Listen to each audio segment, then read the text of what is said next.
Good morning, everyone. My name is Sterling Higa, Chairperson of the Authority. I'd now like to call to order the August 6th, 2025 Kakaako Authority meeting of the Hawaii Community Development Authority. The time is now 9 a.m.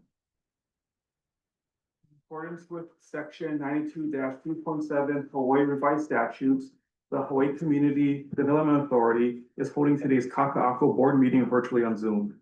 The Zoom link details were included on the meeting agenda.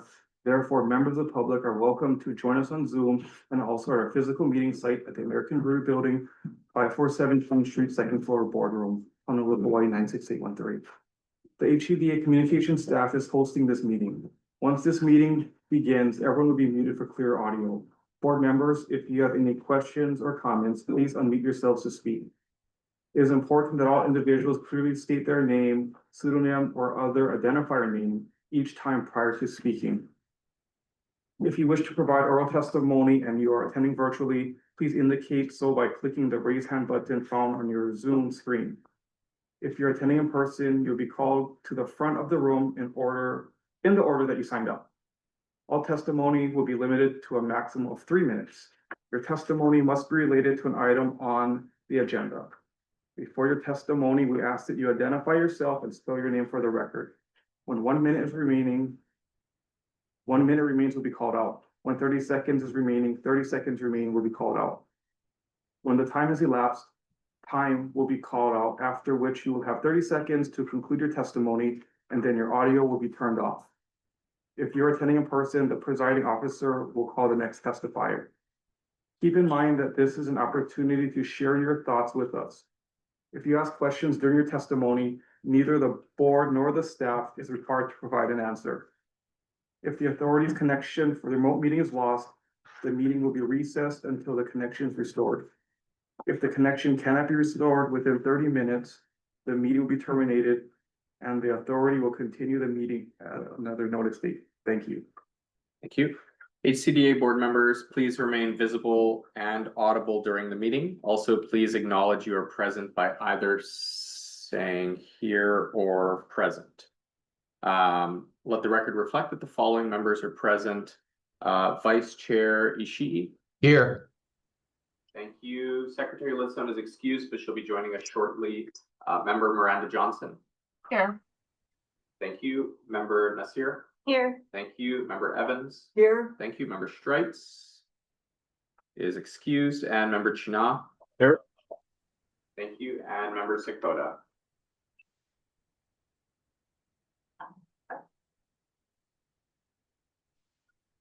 For some reason, we can't hear you, Member Sakota, but I know you're present.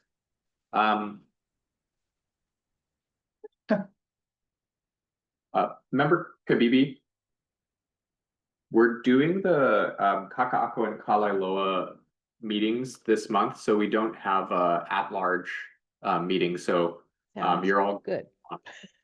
Thank you. Okay, thank you. Bye-bye. We'll move.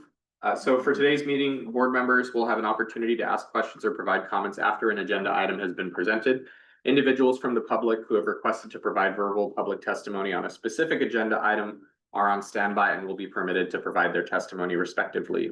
Moving to agenda item number 2, approval of minutes. These are the regular meeting minutes of July 2nd, 2025. Board members, are there any comments or corrections to these minutes? Seeing none, the minutes are approved as presented. Moving to agenda item number 3 for information and discussion.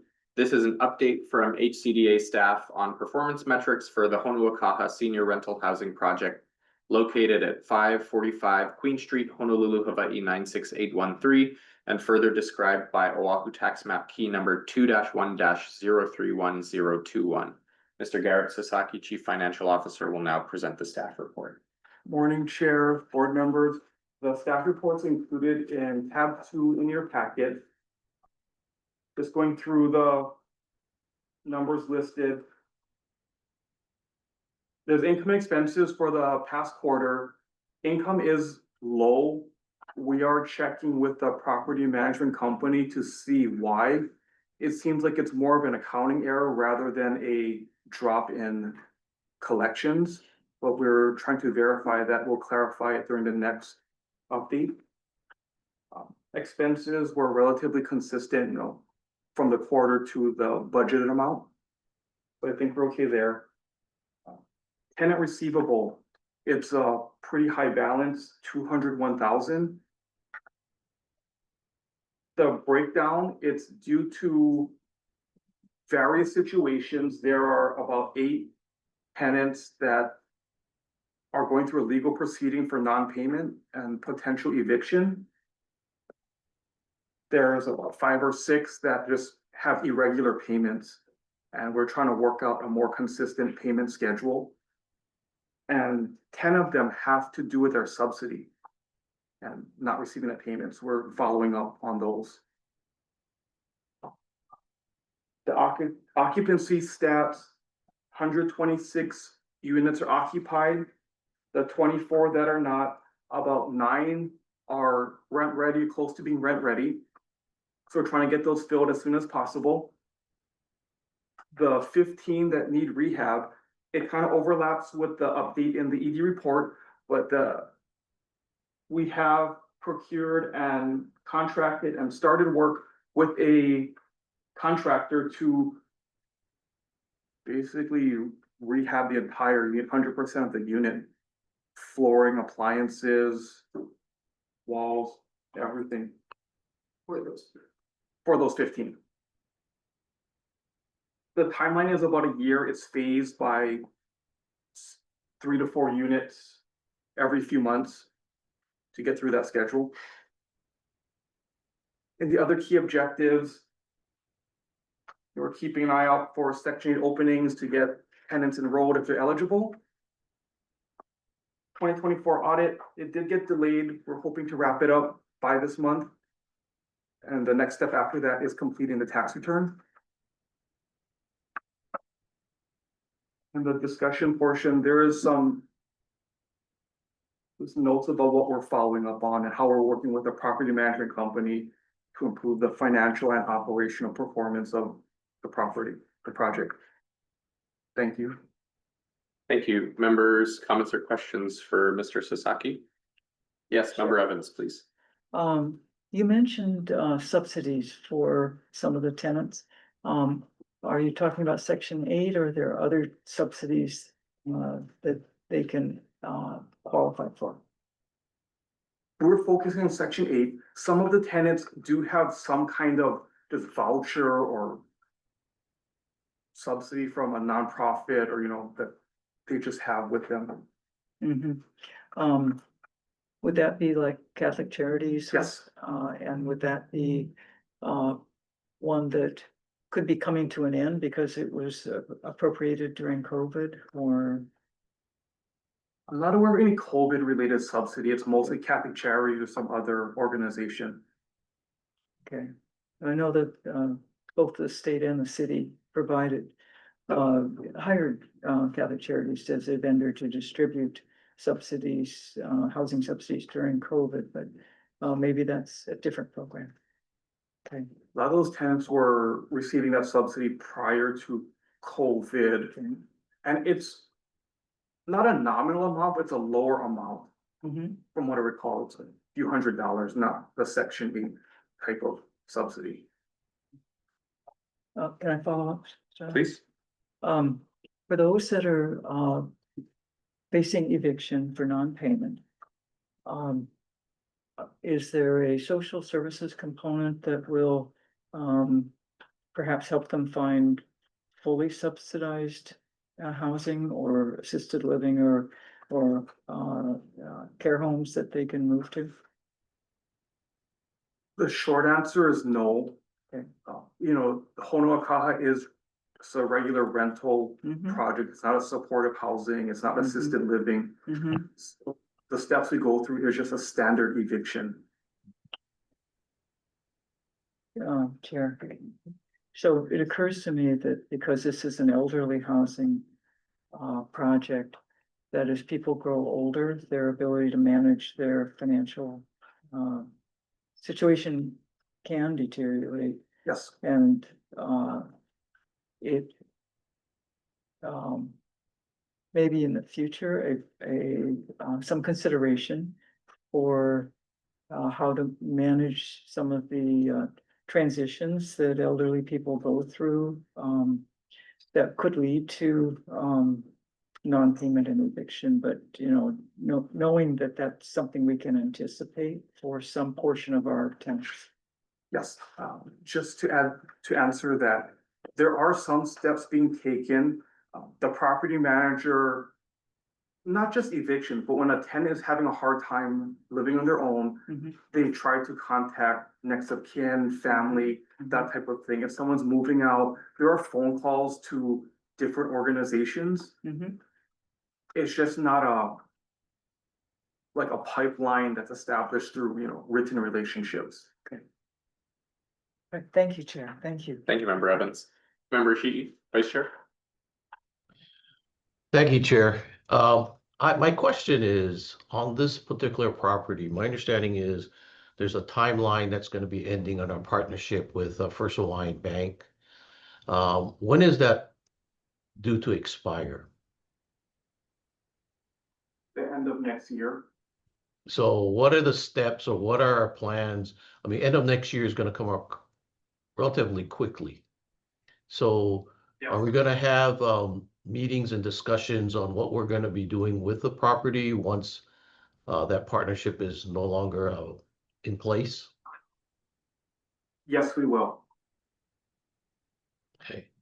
Because I think it would be a good opportunity to, ACDA, throughout the years that at least I've been here, we've not always been the best type of an organization to manage a property such as this. So the feeling is, I think we need to look at other options or other state departments or even potentially putting it out on the market. So I just wanted to bring that up in the meeting, and that's something that we can discuss further. Thank you, Vice Chair. Noted, and we will follow up with the board at the appropriate time, but with enough time to make decisions and not be rushed. Great. Members, any other comments or questions?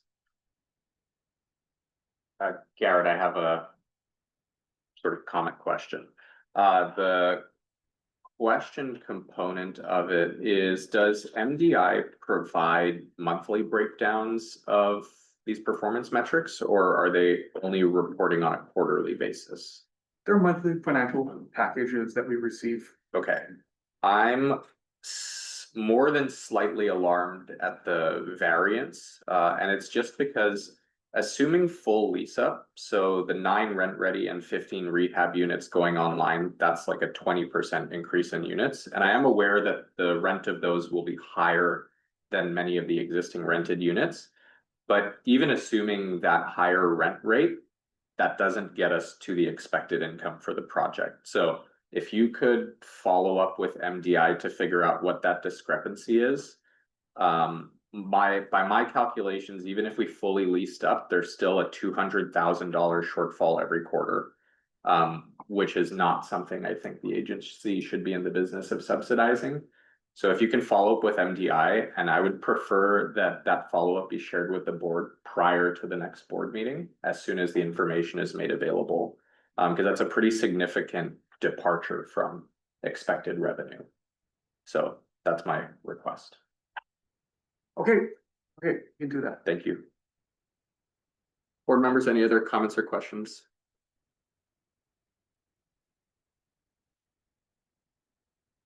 Okay, we'll move on now to public testimony. Do we have any persons pre-signed up for testimony on this item? Any persons present or online who wish to provide testimony on this item? There's one person with their hand up. Okay, what is the name? Micheleo Bliss, if you're available to testify, can we enable their sharing?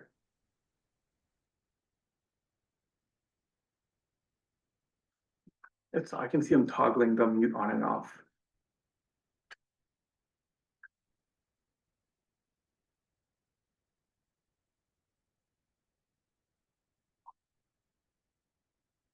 Micheleo Bliss, if you're there, you should be able to unmute and testify if you wish.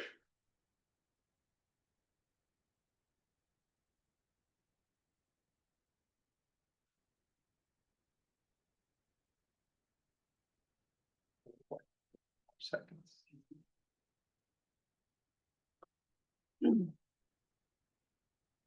Okay, any persons present or online who wish to provide testimony?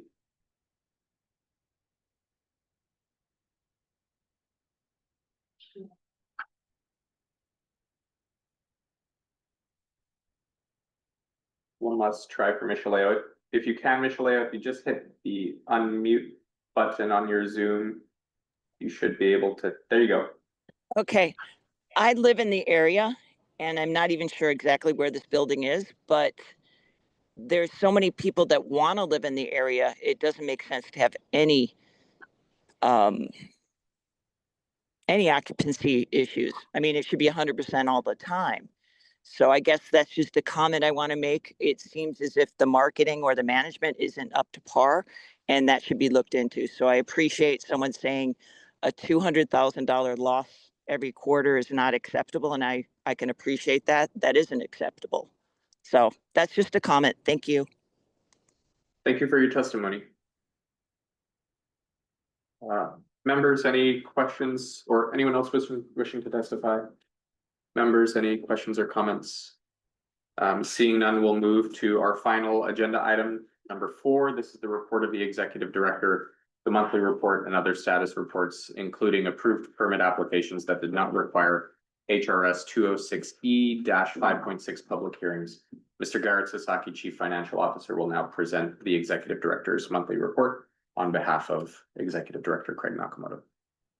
Oh, thank you, Chair. We'll just stand on the report that's in the packet.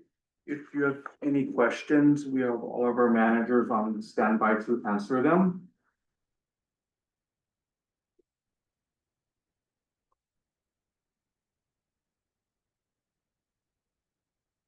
Members, comments or questions on the Executive Director's report?